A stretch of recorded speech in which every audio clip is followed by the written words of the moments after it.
নমস্কার বন্ধুরা, আমার ভিন্ন স্বাদ চ্যানেলে আপনাদের সবাইকে স্বাগত। আজ আমি আবারও একটা সবার খুব পছন্দের মুখরোচক ফিশ ফ্রাই রেসিপি নিয়ে হাজির হয়েছি। যদি সমস্ত উপকরণ একদম ঠিক রেখে বাড়িতেই ফিশ ফ্রাই বানিয়ে নেওয়া যায়, তবে এটার টেস্ট কিন্তু একদমই রেস্টুরেন্টের মতো হবে। আর আমরা হোটেল বা রেস্টুরেন্টে গিয়ে প্রথমে কিন্তু ফিশ ফ্রাই দিয়েই শুরু করি। আর পুজো স্পেশাল মেনুতে ফিশ ফ্রাই না থাকলে কি আর জমে? চলুন দেখে নিই। প্রথমে মাছের ফিলেগুলোকে ম্যারিনেশনের জন্য কিছু উপকরণ নিতে হবে। নিয়েছি 1 মুঠো পুদিনা পাতা, 1 মুঠো ধনিয়া পাতা, 10 থেকে 12 কোয়া রসুন, 2 থেকে 3 ইঞ্চি আদার টুকরো, 5-6টি কাঁচা লঙ্কা আর 2টি মিডিয়াম সাইজ পেঁয়াজ, যেটা আমি রাফলি চপ করে নিয়েছি, আর অর্ধেক পাতিলেবু। পাতিলেবুটা ছাড়া প্রতিটা উপকরণ আমার মিক্সার গ্রাইন্ডারের জারে আমি নিয়ে নেব এবং সেটার একটা স্মুথ পেস্ট তৈরি করব।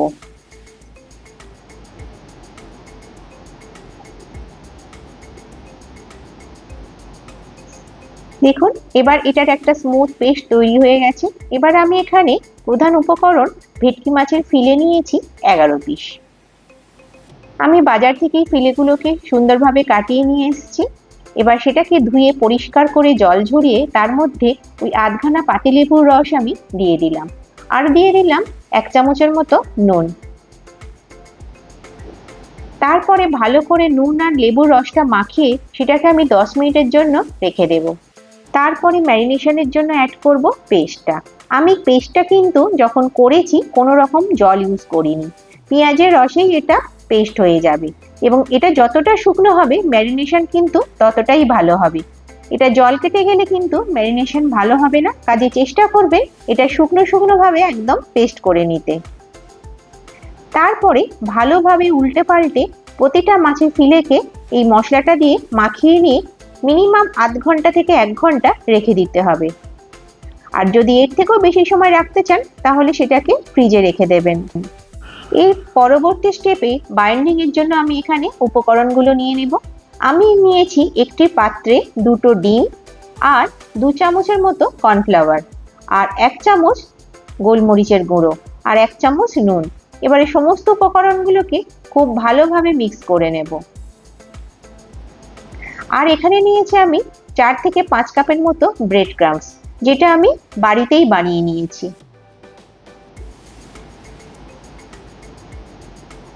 এবারে এক একটা মাছের ফিলে নিয়ে আবারও ওই ম্যারিনেশনের মশলার মধ্যে ভালোভাবে কোটিং করে নিয়ে সেটাকে ওই ডিমের ব্যাটারের মধ্যে ভালো করে ডুবিয়ে নিয়ে আমরা ওই ব্রেড ক্রাম্বসের মধ্যে দিয়ে দেব।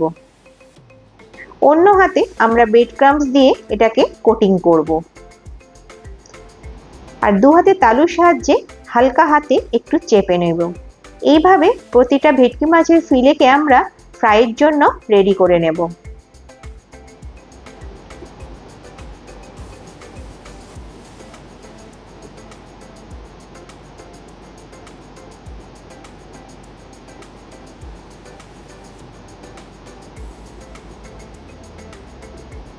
এইভাবে আলতো আলতো করে ব্রেড ক্রাম্বসের মধ্যে দিয়ে চেপে দিলেও কিন্তু এটা ভালো বাইন্ড হয়ে যাবে।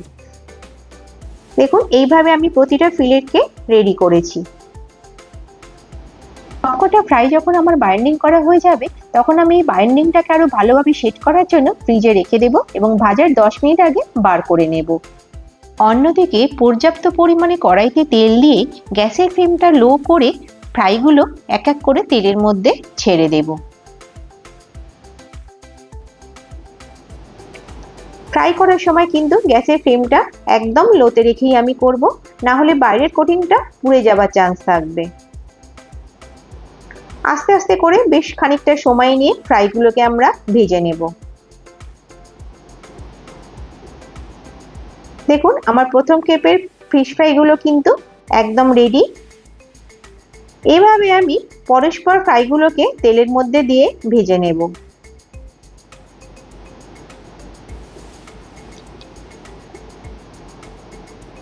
তাহলে বন্ধুরা, এইভাবে আপনারা ফ্রাইটা ট্রাই করে আমাকে বলবেন আপনাদের কেমন লাগলো।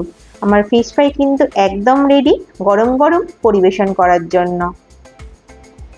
আর আমার করা এই রেসিপিগুলো যদি আপনাদের ভালো লেগে থাকে তাহলে অবশ্যই আমার চ্যানেলটাকে একটি সাবস্ক্রাইব করে দেবার অনুরোধ রইল।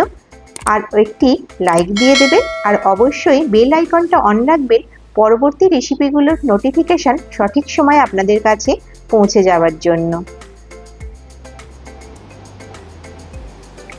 ভালো থাকবেন, সুস্থ থাকবেন, ধন্যবাদ।